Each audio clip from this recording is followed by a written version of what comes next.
ఓం మహాగణాధిపతయే నమః. ఓం గురుభ్యో నమః. ఓం శ్రీమాత్రే నమః. పరమేశ్వర స్వరూపమైనటువంటి జ్యోతిష, వాస్తు మరియు ఇతర అనేకమైనటువంటి శాస్త్రములను మనకు అందించినటువంటి మహర్షులకి నమస్కారం. హయగ్రీవ హయగ్రీవ హయగ్రీవేతియో వధేత్తస్య నిస్సరతే వాణి జహ్నుకన్యా ప్రవాహవత్. అరుణాం కరుణాతరంగితాక్షీం ధృతపాశాంకుశపుష్పబాణచాపాం అనిమాదిభిరావృతాం మయూకైః అహమిత్యేవ విభావయే భవానీం. శ్రీమాత్రే నమః. ప్రేక్షకులకి లలితాంబిక అమ్మవారి యొక్క అనుగ్రహం పరిపూర్ణంగా కలగాలని మనస్ఫూర్తిగా కోరుకుంటూ మనం ఈరోజు చెప్పుకోబోయే టాపిక్ ఏమిటి అంటే, ఫిబ్రవరి 5వ తేదీ నుంచి మే 15వ తేదీ వరకు ఇప్పుడు ప్రస్తుతం గురువు వక్రించున్నాడు. ఆ వక్రగతి పోయి అతను రుజుమార్గంలోకి రావడం జరుగుతుంది, అంటే స్ట్రైట్ అవుతాడు. మరి ఈ స్ట్రైట్ అయినటువంటి గురువు ఎటువంటి ఫలితాలు ఇస్తాడు? ద్వాదశ లగ్నాల వారికి, లగ్నం తెలియని వారి రాశి వారికి మంచి ఫలితాలు ఏమిటి, తీసుకోవాల్సిన జాగ్రత్తలు ఏమిటి, చేసుకోవాల్సిన పరిహార మార్గాలు ఏమిటి అనేటువంటి విషయాలు మనం ఒక్కొక్క లగ్నరీత్యా తెలుసుకుందాము. అయితే ఈ విషయాలు చెప్తుంది నేనైనప్పటికీ కూడా చెప్పిస్తుంది సాక్షాత్ లలిత అమ్మవారిగా భావిస్తూ, సింహలగ్నము, సింహరాశి, సింహం వారికి కనుక చూసుకున్నట్లయితే మీకు ఈ రుజుమార్గంకి వచ్చినటువంటి గురువు వల్ల కలిగే ఫలితాలు, చదువు గురించి గతంలో ఏవైతే ఇబ్బందులు ఉన్నాయో ఎడ్యుకేషన్ రిలేటెడ్ సంబంధించినవి క్లియర్ అవ్వడం జరుగుతుంది. రెండవది గమనించుకున్నట్లయితే ఇక్కడ విద్య మరియు ప్రాపర్టీ, గతంలో ఎప్పటి నుంచో ప్రాపర్టీ తీసుకుందాం అనుకుంటున్నానండి, వాహనం, ముఖ్యంగా ప్రాపర్టీస్లో గృహం కంటే కూడా స్థలం తీసుకోవడం ద్వారా బాగా కలిసి వస్తుంది. అలాంటివి తీసుకునేటువంటి పరిస్థితులు కూడా మీకు ఏర్పడతాయి.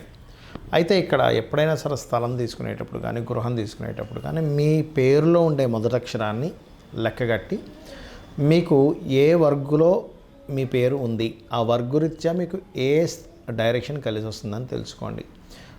ఆల్ డైరెక్షన్స్ ఇస్ గుడ్, అన్ని డైరెక్షన్స్ మంచివే, కానీ మీకు ఏది పనికి వస్తుంది అనేది ముఖ్యం. ఇక్కడ ఆ రకంగా తెలుసుకొని తీసుకోండి. అలాగే గతంలో ఆగిపోయినటువంటి కొన్ని కన్స్ట్రక్షన్స్ కానీ అవన్నీ మళ్ళీ రీకన్స్ట్రక్షన్ చేయడానికి, బ్యాక్లాగ్స్ ఉంటే అవి క్లియర్ అవ్వడానికి గురువు మీకు తోడ్పడతాడు. అదేవిధంగా మరి జాగ్రత్తలు ఏం చేయాలి అని చెప్పి చూసుకున్నట్లయితే, చేస్తున్నటువంటి ఉద్యోగంలో తొందరపాటు నిర్ణయాలు పనికిరావు. ఆల్ ఆఫ్ సడన్గా మానేస్తుంటారు కొంతమంది. ఉద్యోగం చేస్తూ నాకు ఈ ఉద్యోగం పనికిరాదని మానేస్తానని మానేయడము, తీసేసేయడం, ఇట్లాంటివి చేస్తూ ఉంటారు. ఇటువంటి తొందరపాటు నిర్ణయాలు మాత్రం ఎట్టి పరిస్థితుల్లో చేయకండి. అలాగే రెండో విషయం ఏంటంటే, ఇక్కడ సర్వసాధారణంగానే ఇప్పుడు శుక్రుడు మన సింహలగ్నానికి 2వ స్థానంలో ఉండేటువంటి కేతువు యొక్క ప్రభావం ఎక్కువగా ఉంటూ ఉంటుంది. అంటే ఏమిటి? మనీ వేటిగా ఖర్చు పెట్టడం, లేనట్లయితే మనీ విషయంలో రావాల్సిన ఆటంకం ఏర్పడడం జరుగుతూ ఉంటుంది. అందుకని మీరు ఏం చేస్తారంటే, నిత్యము కూడా ఒక్క 10 నిమిషాలైనా సరే గణపతిని తలుచుకోండి. అదేవిధంగా మీకు ఉపాసనా కారకుడు, ఇష్టదైవ కారకుడు గురువు అవుతాడు కాబట్టి దత్తాత్రేయుడి యొక్క ఆరాధన, అందులో ముఖ్యంగా జయ గురుదత్త, శ్రీ గురుదత్త అనే నామస్మరణ. దశమ స్థానంలో గురువు ఈ లగ్నానికి సంచరించేటప్పుడు కొంచెం జాబ్లో కొంత స్ట్రెస్ ఇస్తూ ఉంటాడు, ఎందుకంటే శుక్రరాశుల్లో ఉన్నాడు కాబట్టి. అలాంటప్పుడు మీరు ఓం మాణిక్య మకటాకార జానుద్వై విరాజితాయే నమః చేసుకోండి, అన్ని విధాలా బాగుంటుంది. గురుగ్రహం యొక్క బలము ఎంత బాగుంటే జీవులు అంత బాగుంటారు, గుర్తుపెట్టుకోండి. అంటే మనం జన్మజాతకంలో గురువు బాగున్నాడు, ఎన్ని కష్ట నష్టాలు వచ్చినా, ఎన్ని ఒడిదుడుకులు వచ్చినా లైఫ్లో ఖచ్చితంగా వాళ్ళ లైఫ్ సాఫీగా వెళ్ళిపోతూ ఉంటుంది. అయితే ఇక్కడ గురువు బాగుండడం అంటే ఏమిటనే విషయం మనం తెలుసుకోవాలి. ఇక్కడ 2 రకాలుగా ఉంటుంది. ఒకటి మీ జన్మజాతకంలో గురువు బాగుండడం, రెండవది గోచారంలో గురుగ్రహం యొక్క స్థితి బాగుండడం. చాలామందికి ఈ తేడా తెలియక గురువు మాకు అనుకూలంగా ఉన్నాడా లేడా అని చెప్పి చాలామంది అడుగుతుంటారు నాకు. ఇక్కడ నేను మీకు క్లారిటీ ఇస్తాను. మీ పర్సనల్ చార్ట్లో కనుక గురువర్గ లగ్నాలు అంటారు. గురువర్గ లగ్నాలు, శనివర్గ లగ్నాలు అని 2 ఉంటాయి. ఏమిటి ఆ గురువర్గ లగ్నాలు? మేషము, కర్కాటకము, సింహము, వృశ్చికము, ధనస్సు, మీనం గురువర్గ లగ్నాలు. ఈ లగ్నానికి గురువు శుభుడు. ఎక్కడ ఉంటే అక్కడ నుంచి ఏ భావాలను చూస్తున్నామో ఆ భావాల్ని యాక్టివ్ చేస్తాడు, అది కూడా బాగుండాలి.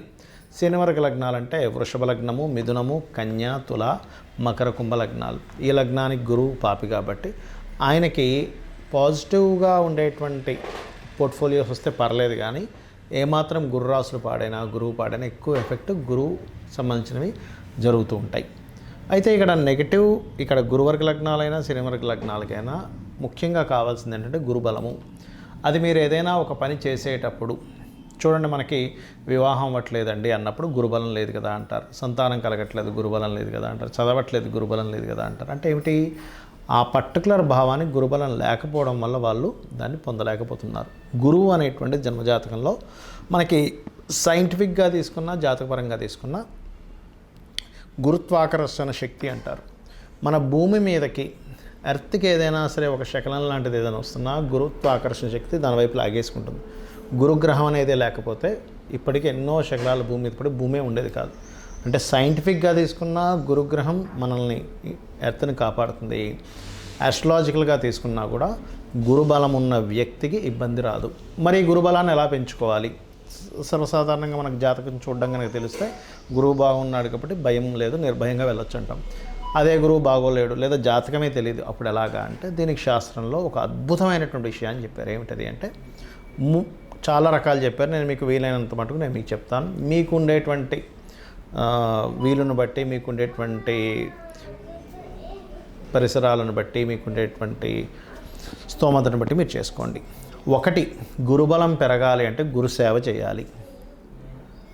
గురుసేవ చేయడం ఒకటి గురుబలం పెరగడానికి. లేదండి మాకెవరు గురువులు లేరు, ఎలాగా?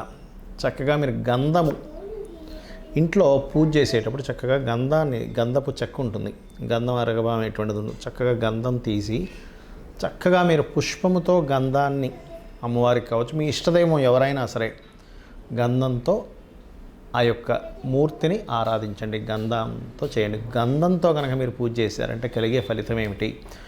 గంధం ద్వారా పుణ్యము వస్తుంది అని చెప్తుంది శాస్త్రం. పుణ్యం వచ్చినటువంటిది, ఆ పుణ్యం ఏం చేస్తుంది అంటే మీ పాపమును దగ్ధం చేస్తుంది. మీరు ఏదైతే సంకల్పం అనుకుంటారో ఆ సంకల్పం నెరవేర్చేలా చేస్తుంది. అది ముఖ్యంగా. ఇక రెండవది ఏమంటే, మేమున్న దగ్గర మాకు గోవులు బాగా ఉన్నాయి, దీని గురించి ఏమైనా రెమెడీ చెప్తారా అంటే, అరటికాయలు ఉంటాయి.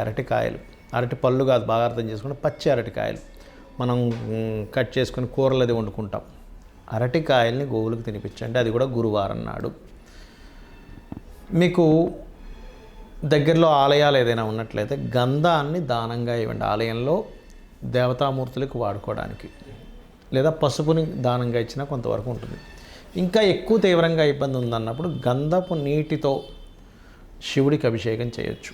దక్షిణామూర్తి యొక్క స్తోత్ర పఠనం కనుక విన్నట్లయితే గురుబలం పెరుగుతుంది. మరి గురుబలం పెరిగితే ఎన్ని లాభాలు ఉంటాయి? 1, 2 కాదు, గుర్తుపెట్టుకోండి. చాలామంది ఇబ్బంది పడుతుంటారు, చూసారు, మాకు బ్యాలెన్స్ లేదండి, బ్యాంక్ బ్యాలెన్స్ లేదు, రూపాయి బ్యాంకులో ఎప్పుడు ఉండదని. గురుబలం కనుక మీకు ఉందంటే 100% బ్యాంక్ బ్యాలెన్స్ ఉంటుంది, గుర్తుపెట్టుకోండి. మూలధనానికి, దాచుకునే ధనానికి కారకుడు గురువు.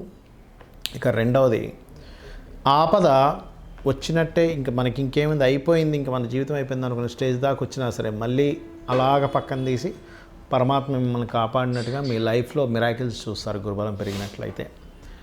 ఇక మూడవది ఏంటంటే, ఏ ప్రయత్నం చేస్తున్నా సరే మీ ప్రయత్నం కొంత అయితే గురుబలం తోడైనప్పుడు మీ యొక్క ప్రయత్నాలు 100% ఫలకృతం అవుతాయి. అయితే ఇక్కడ చాలామందికి తెలియక గురుబలం లేదండి అందుకే నేను కనకపు శిరాగం పెట్టేసుకున్నాను అంటారు. అది చాలా పెద్ద మిస్టేక్. ఎందుకంటే మీ జన్మజాతకంలో గురువు బాగున్నాడు అనుకోండి, 100% మీరు పెట్టుకోవడంలో ఎటువంటి అభ్యంతరం లేదు, హ్యాపీగా మీరు ధరించవచ్చు. కుడి చేయి చూపుడు వేలికి, జెంట్స్ అయితే, లేడీస్ అయితే ఎడం చేయి చూపుడు వేలికి ధరించాలి. అలా కాకుండా మీ జన్మజాతకంలో గురుగ్రహం బాగు అన్నప్పుడు ధరిస్తే రివర్స్ ఫలితాలు వస్తాయి. కాబట్టి అప్పుడు ధరించడం కాదు, మీరు చేయవలసింది ఏమిటంటే దానం ఇవ్వడం, శనగలు దానంగా ఇవ్వడం, గోసేవ చేయడం, గురువులకి ఏదైనా వస్త్రాలు కానీ ఇట్లాంటివి దానంగా ఇవ్వడం, దక్షిణామూర్తి స్తోత్రం చదవడం, ఇవి ఎక్కువగా చేయాలి. ఇవి మీరు చేశారు, నేను ఇప్పుడు చెప్పినటువంటిది మీరు ఏది పాటించినా భక్తి శ్రద్ధలతో 100% మీకు గురువు అనుగ్రహం కలుగుతుంది, మీ జీవితం అద్భుతంగా సాగుతుంది. శ్రీమాత్రే నమః.